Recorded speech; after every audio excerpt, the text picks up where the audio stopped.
In today's video, I'm going to teach you how to make YouTube thumbnail in Inkscape. Start by launching Inkscape on your desktop. You'll see a blank canvas right away, which is perfect for setting up the exact size you need for YouTube. Go to File, then Document Properties. Under the display settings, change the units to pixels so your dimensions are accurate. Enter 1280 for the width and 720 for the height, which is the standard thumbnail size. While you're here, set the background color. Choose the checkered option for transparency if you plan to fill everything, or pick a solid color to avoid any accidental transparent gaps in the final image.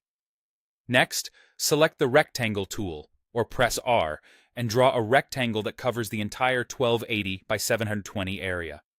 This becomes your background layer.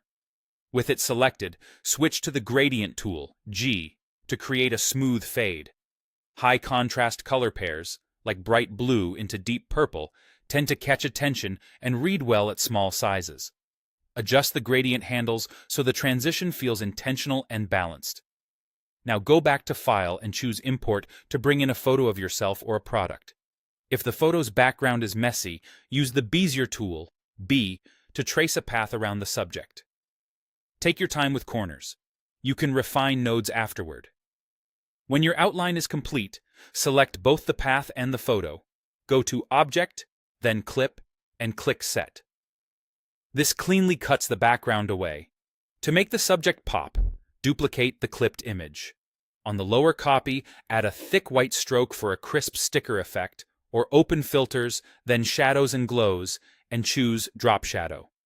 Adjust blur and offset so the edge looks bold but not muddy.